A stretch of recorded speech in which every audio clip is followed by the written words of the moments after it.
வணக்கம் நண்பர்களே, நான் உங்கள் மணாளன் யூடியூப் சேனல் வாயிலாக உங்களை எல்லாம் சந்திப்பதில் மிக்க மகிழ்ச்சி. பொதுவாக ஜாதகத்தில் நீங்கள் 12 ராசிகளில் எந்த ராசியாக இருந்தாலும் சரி, 27 நட்சத்திரங்களில் நீங்கள் எந்த நட்சத்திரமாக இருந்தாலும் சரி, முதல்ல நீங்கள் என்ன லக்னம் அப்படிங்கிறத பற்றி, லக்னத்தில் பிறந்திருக்கீங்க அப்படிங்கிறத பற்றி முக்கியமாக தெரிஞ்சுக்கிறேன்னு. அதை யாருமே தெரிஞ்சுக்கிறதில்ல, விரும்புகிறதில்ல. முக்கியமாக அந்த லக்னத்தை வச்சு தான் ஜாதக பலனே சொல்லப்பட்டுக்கிட்டு இருக்குது. அதனால் உயிர்நிலை, அதனால் நீங்கள் என்ன லக்னம் அப்படிங்கிறத முக்கியமாக தெரிஞ்சு வச்சுக்கோங்க. இப்போ மேச லக்னம், இந்த மேச லக்னத்துக்கு அதிபதி செவ்வாய். இந்த செவ்வாய் தான் அந்த ஜாதகர். ஆக அந்த ஜாதகர் மேச லக்னம்னா செவ்வாய். அப்போ செவ்வாய் ஜாதகத்தில் நல்லா இருந்தால் அந்த ஜாதகர் மிக உயர்ந்த நிலையை அடைஞ்சு விடுவார்.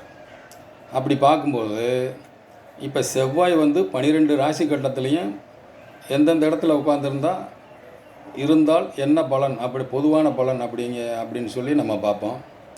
இப்போ லக்னாதிபதி செவ்வாய் மேச லக்னத்தில் மேச ராசியிலேயே செவ்வாய் இருந்துன்னு சொன்னால் ஜாதகருக்கு அவர் ரொம்ப தைரியசாலி, வீர பராக்கிரமசாலி, நிலம் சொத்து சுகங்கள் நிறைய அவருக்கு வாய்ப்பதற்கான சூழ்நிலை உருவாகும். அரசு உத்தியோகம் கிடைக்கும். போர்க்குணம் கொண்டவர், எவ்வளோ பெரிய ஆளாக இருந்தாலும் எதிர்த்து நின்று வாதாடும் திறமை உடையவர். எந்த வேலையை செஞ்சாலும் அந்த வேலையை முழுசாக முடிக்காமல் விட மாட்டார். மூர்க்க குணமுடையவர், உடல் உஷ்ணமுடையவர். அந்த செவ்வாய் அங்கே மேச லக்னத்திலே இருக்கிறதுனால அதிகமாக ரொம்ப கோபப்படுவார்.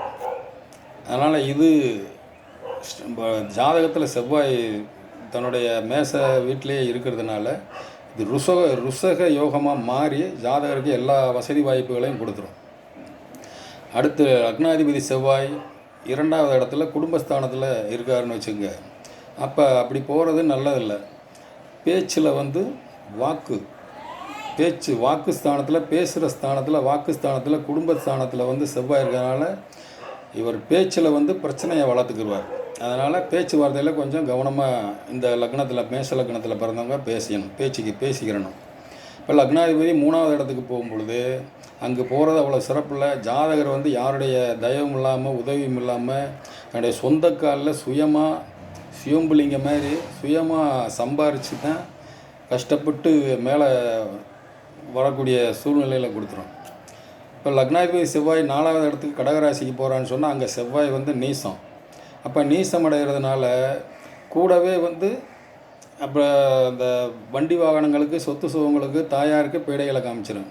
கூடவே இந்த மேச லக்னத்துக்கு மாரகாதிபதிகள்னு சொல்லுவாங்க, கஷ்டத்தை கொடுக்கக்கூடிய கிரகங்கள் புதன், சுக்கிரன், சனி, இவைகளெல்லாம், இந்த கிரகங்கள்லாம், ராகு கேதுக்கள் இதெல்லாம் இருந்துச்சுன்னு சொன்னால் அந்த 4வது இடத்துல கூட இருந்தால் ஜாதகர் ரொம்ப விபரீதமான முடிவுகளை சந்திக்க வேண்டிய சூழ்நிலைக்கே தள்ளப்படுவார்.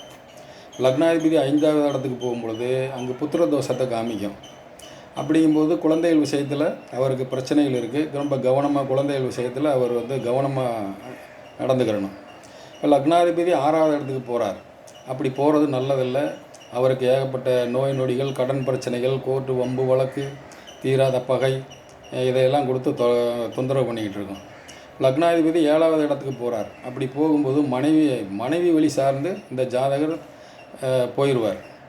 அதனால் மனைவி வழியை சார்ந்து அவர் மாமியார் மாமனார் வீட்டிலேயே அவர் அங்கேயே செட்டிலாகி குடும்பம் நடத்துக்கான வாய்ப்பை கொடுக்கும். இல்லாட்டி அவர்களுக்கு ஆதரவாகவே, மனைவி வழி சார்ந்தவர்களுக்கு ஆதரவாகவே பேசி அவருடைய ஆதரவை பெறுவதற்கான சூழ்நிலையில் கொடுக்கும்.